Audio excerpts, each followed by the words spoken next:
우리 예수님이 이 땅에 오셔서 이 땅에 계실 때 수많은 기적들을 행하셨죠. 이 성경에 기록된 많은 그런 이적과 기사와 표적들이 있는데 우리 요한복음 20장 30절에 보면 여기 기록되지 아니한 다른 표적들도 많죠. 그러니까 예수님이 하신 일들이 너무 많았기 때문에 이거를 일일이 다 기록으로 남길 수 없었던 거예요. 그러니까 이 복음서에 나오는 수많은 예수님의 이적과 기사들은 그분이 하셨던 일들 중에 어떤 한 부분에 지나지 않는다는 거예요. 예수님이 행하신 그 수많은 기적들, 우리 성경에 보면 특별히 어떤 초자연적인 그런 역사들이 굉장히 많죠. 어쩔 때는 우리가 상식과 또 우리 사람들의 어떤 그 개념 자체를 초월하는, 그러니까 초월적인 그런 일들이 많이 나타나요. 많이 기록되어 있어요. 그래서 어떤 사람들은 이걸 못 믿는 것이죠. 왜냐? 이거는 과학적으로도 그렇고 말이 안 되기 때문에 무리를 걷는다. 이게 상식적으로 가능한 일이 아니잖아요. 과학적으로 이게 무리를 걸을 수 있는 어떠한 과학적인 연구와 어떤 개발을 한다 할지라도 이게 가능하겠어요. 불가능한 일이죠. 그러니까 이런 수많은 일들. 근데 예수님이 이 땅에 오셨을 때 이렇게 수많은 일들이 눈앞에서 펼쳐져요. 그분이 그 주로 사역했던 갈릴리 지역뿐만 아니라 그분이 가시는 곳곳마다 기적이 일어나고 또 초자연적인 초월적인 그런 역사들이 막 나타나기 시작한 거예요. 온 나라에 그분에 대한 소문이 막 돌 정도로. 그런데 그러면 여기서 한번 우리가 생각해 볼 거예요. 우리 같으면 내가 그 기적의 현장을 직접 눈으로 보고 그거를 말 그대로 보고 그 이야기들을 내가 직접 경험했다면, 그래서 눈앞에서 일어나는 일들을 보고 사람들이 예수님을 믿어야 되겠죠. 그렇죠? 근데 그걸 보고도 만약에 못 믿는다면 사실 이게 더 큰 기적이죠. 기적. 보고도 믿지 못하겠다. 이거는 정말 기적. 자, 사람들의 그 당시에 이제 그 복음서에 나타나는 쭉 예수님의 행하신 기적들이 나타나고 또 사람들이 막 열광도 하고 그러는데, 그런데 보면 나중에 결론적으로 보면 그래서 온 나라 온 백성들이 예수님을 믿었냐? 또 그렇지 않다는 것도 우리가 너무나 잘 알고 있습니다. 근데 예수님 왜 이렇게 많은 기적들을 행하셨나? 누누이 말하지만 예수님이 이렇게 행하신 그 이유와 목적이 당연히 있죠. 그분이 하시는 어떤 행동 하나하나, 그분이 하시는 말씀 어떤 하나하나도 의미 없이 그저 즉흥적으로 어떤 현장, 어떤 상황에 의해서 그냥 즉흥적으로 나오는 그런 말씀, 그런 행동은 하나도 없다는 거죠. 그분이 뭘 하든 뭘 말씀하든 다 거기에는 의미와 어떤 목적이 분명히 있는데, 그러니까 예수님이 하신 말씀, 하신 행동들, 그분이 하신 그런 모든 것들은 우리 요한복음에서나 다른 복음서에도 마찬가지지만 하신 이유는 딱 한 가지. 새로운 시대가 시작됐다는 거예요. 그분 안에서. 그분이 쉽게 말하면 새로운 시대를 가져오신 거예요. 예수님이 이 땅에 오심으로 인해서 이제는 더 이상 이전과 같지 않은 새로운 시대가 동터왔다는 거예요. 우리가 아침에 해가 동쪽에서 떠오르면 새날이 시작된 것처럼 아주 똑같아요. 그분이 이런 모든 하시는 일들과 말씀을 통해서 새로운 시대, 이게 시작됐다는 것들을 알게. 이게 그 목적으로 주어진 거예요. 예수님은 그래서 어떤 분이시나 그분은 새로운 시대를, 새로운 질서를 가져오신 분이시다. 그 옛적에 구약 성경에 보면 이미 수많은 메시아에 대한 약속들이, 그 말씀들이 많이 담겨 있어요. 그런데 메시아에 대한 예언, 메시아가 장차 오실 것, 그런데 그 메시아가 하시는 일들에 대한 그 구약의 예언의 말씀들도 있어요. 그 중에 뭐냐? 장차 메시아가 오시면 그분이 하시는 일들 중에 하나가 뭐냐? 쉽게 말하면 병든 자를 치료하고 고치는 일이 메시아가 하시는 일이다라고 그냥 대놓고 구약의 선지자들이 이렇게 예고를 해요. 우리 여기 대표적으로 이사야 35장 5절에서 6절에 보면 그때의 맹인의 눈이 밝을 것이며 그리고 못 듣는 사람의 귀가 열리고 그래서 저는 자는 뭐 사슴처럼 뛸 것이고 말 못하는 자의 혀는 노래할 것이고 이런 식이에요. 이사야 61장 1절에도 보면 주 여호와의 영이 내게 내리셨는데 이는 여호와께서 내게 기름을 부으셔서 가난한 자에게 아름다운 소식을 뭐 전하게 이런 식으로 나를 보내서 마음이 상한 자를 고치고 우리가 치료에는 그렇잖아요. 몸만 치료하는 게 아니라 마음까지도 치료하죠. 우리가 아까 권사님 기도했지만 몸과 마음은 이상하게 따로요. 몸은 괜찮은데 마음은 이게 아니라 몸이 안 좋으면 마음도 이상하게 이게 연결이 돼 있어요. 예수님의 치유 사역을 보면 항상 육신만 치료한 게 아니에요. 그 육신을 치료함으로 인해서 그의 깊었던 그것 때문에 가졌던 마음의 상처까지도 씻은 듯이 회복되는 이런 그 회복 사역들을 그분이 하신 거예요. 이게 메시아가 장차 오시면 하실 일들이 이런 거다라고 예고를 한 거예요.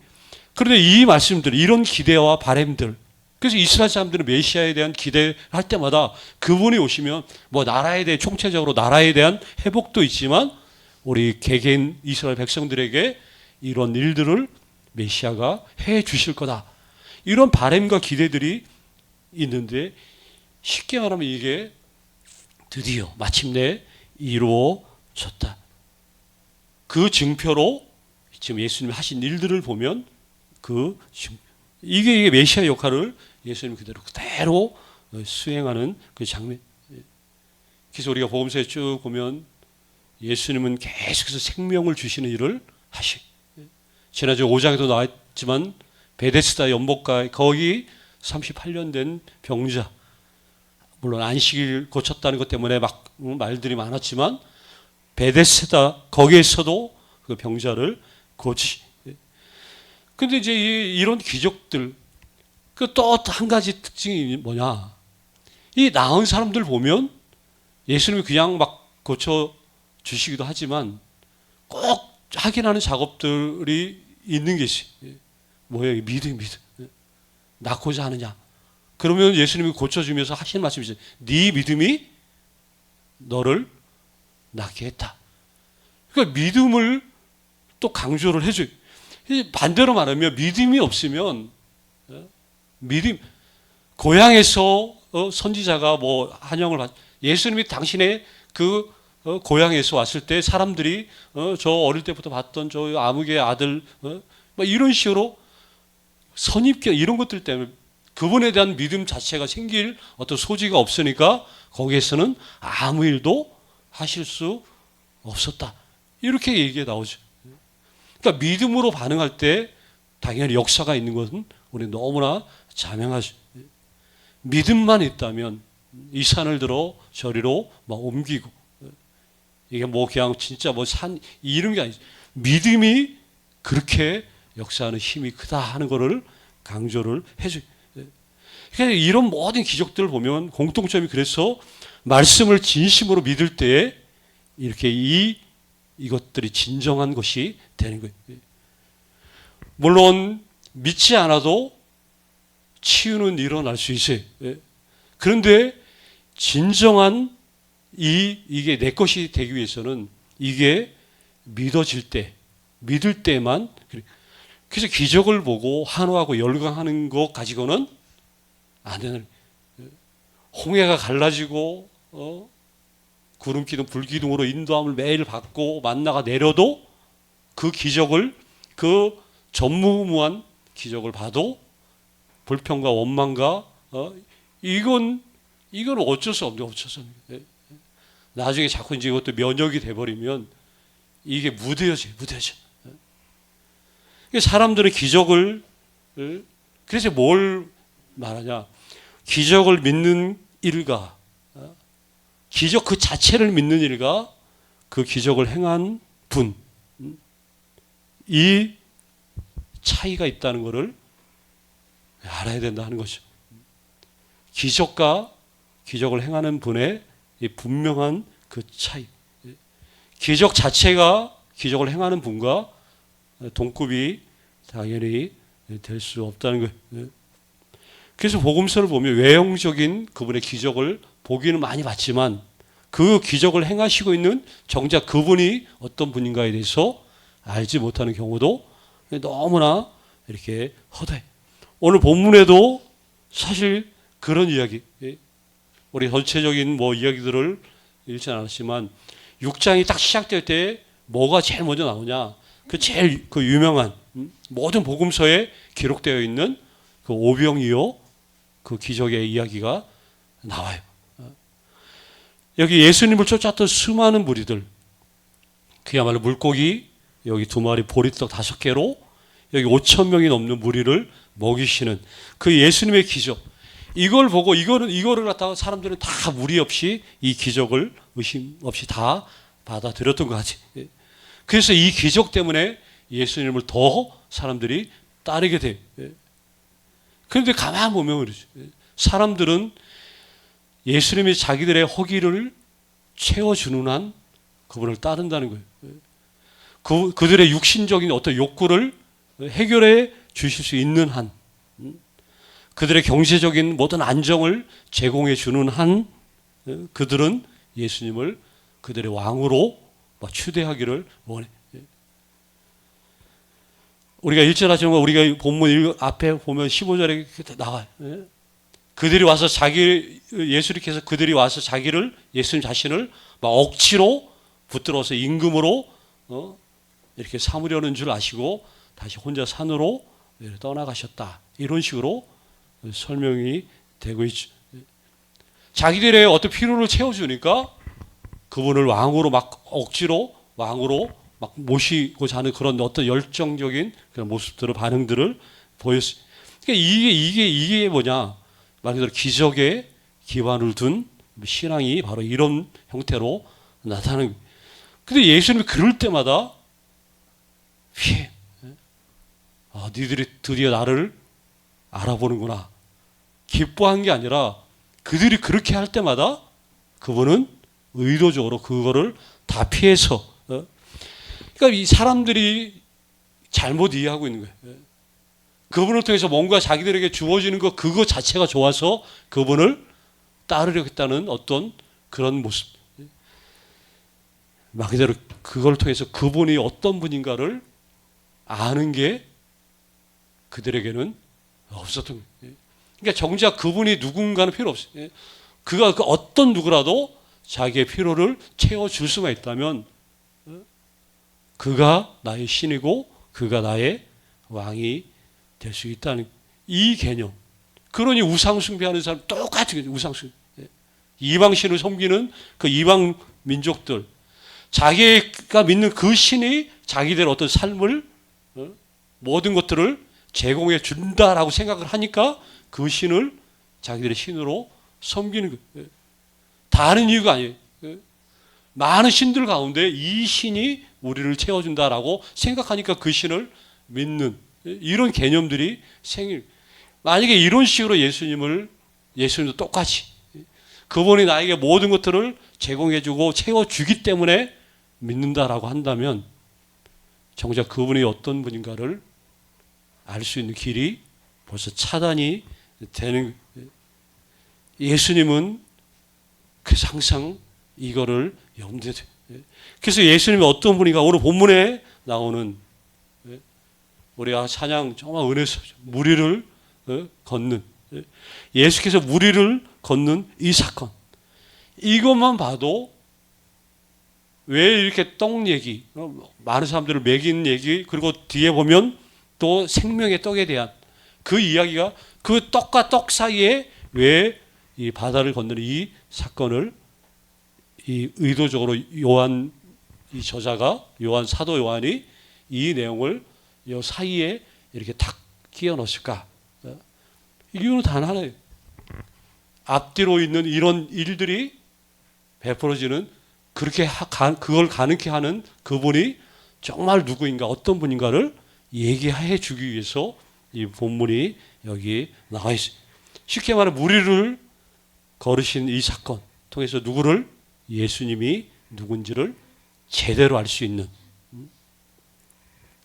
그러니까 당신의 정체를 의도적으로 나타내 뭐 바다를 걷는 그 멋진 장면을 막 어떻게 뭐 연출하고 쇼맨십을 보여주기 위한 게 아니죠. 왜 예수님이 무리를 굳이 걸으셔? 마치 내가 이 정도 이거 그래서 한 게 아니잖아요. 무리를 걸으신 사건 이거를 통해서 말 그대로 당신의 정체를 얘기. 자, 이 풍랑을 만나서 죽게 되었. 이 제자들에게 나타난 단순히 막 그 배에 막 정말 파도에 그 제자들 단순히 구하기만 위해서 그렇게 하신 게 아니라 구하기도 구하시지만 진짜는 뭐냐? 당신이 어떤 분인가 그거를 증거하기 위해서 그렇게 하셨다. 그 얘기. 여기 20절에 보면 이렇게 말씀하죠. 이르시되 여기 굉장히 제일 중요한 말씀이 여기 있어요. 내니 나오나요? 일부러 빨간 글씨 썼죠. 내니 쉽게 말하면 내니 말 그대로 뭐냐면 나다 이 말이 나다 이 말 한 거라. 예수님이 이르시되 나다 이렇게 얘기를 한 거예요. 자, 나다라는 이 말이 뭔지 아세요? 하나님의 이름이라는 거예요. 하나님의 이름. 이 똑같은 말이 똑같은 의미가 어디에 나오냐? 출애굽기 3장 14절에 나와요. 출애굽기 3장 14절에 보면 이렇게 나오죠. 하나님이 모세에게 이르시되 나는 뭐라고요? 스스로 있는 자. 우리가 여호와 스스로 계심. 나는 스스로 있는. 그러니까 나는 스스로 있다. 그냥 하나님의 이름은 뭡니까? 나는 나다. 그냥 나는 당신 그 자체가 그분의 모든 거예요. 모든 거. 나는 나다. 이게 나는 나다가 이게 스스로 있는 자다라고 여기 번역은 이렇게 표현을 한 거예요. 이게 똑같은 말. 이게 내니. 그러면 지금 예수님이 그 구약 시대 때 하나님이 하신 당신에 대해서 하신 말씀. 모세가 나를 보내신 이르가 누구라고 말하리까 하고 할 때 하나님의 친히 가르쳐준 거잖아요. 누가 보냈다 하는 거를 가르쳐 줄 때 하셨던 그 말씀, 그 똑같은 말씀을 지금 누가 하고 있는 거예요? 지금 예수님이 하고 있는 거예요. 그러면 뭐예요? 답이 딱 나오죠. 하나님이 나다. 예수님도 나다. 곧 예수님은 누구라는 거예요? 하나님이시라는 거예요. 하나님이시라는 거예요. 그분이 어떤 분인가? 그분이 참된 하나님이시다 하는 것을 가르쳐주죠. 당신의 정체를 본인 스스로 말씀해 주는. 이게 놀라운 사실. 예수님이 곧 하나님이시라는 것. 이게 믿음의 눈으로 볼 때, 그럴 때 예수님이 하나님이다 하는 것을 알 수 있게 되는 거예요. 이게 진짜 신앙이라는 거예요. 신앙은 따는 게 아니라 그래서 믿어봐야 한다는 거예요. 믿어봐야 한다는 거예요. 아니 우리가 설명이 어떨 때는 안 돼요.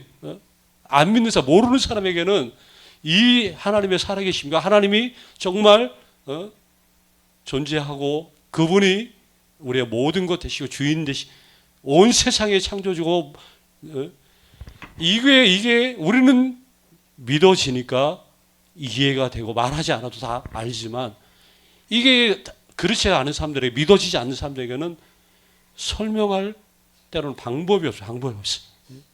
그러니까 방법이 없으니까 하나님은 온 땅을 이렇게 전도할 때도 그렇게 말하지 않잖아요. 그냥 교회 다니면 행복하고 잘 되고 그래서 이렇게 접근할 수밖에 없는 게 설명이 안 되기 때문에 이거는 믿어봐야 알 수 있는 거기 때문에 제자들에게 이걸 하다. 제자들이 나중에 이 사실을 당연히 알고 믿게 된 거죠. 그런데 자기들의 그 허기진 것들, 경제적인 것들, 자기들의 필요 욕구를 채워주는 그걸 경험하고 봤던 사람들 중에 믿어지는 이 단계까지 못 간 사람들은 호산나 외쳤다가 일주일도 안 돼서 뭐라고 한 거예요? 십자가에 못 박으라고 그게 나온 거예요. 그럴 수밖에 없는 것이. 그래서 오늘 뭐 제목이 기적을 믿는 신앙. 기적을 믿는 신앙은 다른 게 아니에요. 기적 그 자체에 초점을 맞추는 게 아니라 그 기적을 행하신 분이 누구인가를 알고 만나는 것이 그야말로 기적을 믿는 우리는 기적을 믿는 신앙인들. 그 행하신 분이 누군가를 아는 게 어릴 때는 선물을 주는 분에 대한 관심은 없어요. 그 선물 자체에 당연히 관심만 있죠. 거기만 있죠. 주는 사람은 누군지 쳐다도 안 봐요. 그 눈은 선물에만 가 있어요. 그런데 좀 알게 되면 맞아. 이거를 주시는 분이 누군가. 그 고마움. 나중에 커보면 부모의 사랑과 이런 것들을 철이 들면 안다고 얘기하잖아요. 철 들기 전에는 죽었다 깨어나도 안 보이죠. 똑같은. 그분을 믿는 기적을 믿는 신앙은 다른 게 아니죠. 그 자체에 관심 있는 게 아니라 우리에게 행하신 일들 그 자체보다도 그걸 행하신 그분이 어떤 분인가 이거를 알고 만나는 거 이게 중요하다는 거예요. 그래서 좋겠어요. 평생 우리는 계속 더 주님을 알아가야 되는 사람들이 신앙생활 50년 했다고 해서 그분에 대해서 이제 다 알았다. 천만의 말씀이죠. 그렇죠? 그분이 나를 부르신 그날까지 우리는 계속해서 이런 주님을 더 알고 또 만나고 계속해서 깊어지고 그렇게 신앙생활은 이어져 가는 거죠. 우리 주님 이런 분이다 하는 것들을 계속해서 알아갈 수 있는 우리 한 분 한 분 다 되시기를 간절히 주의 이름으로 축원합니다. 아버지 하나님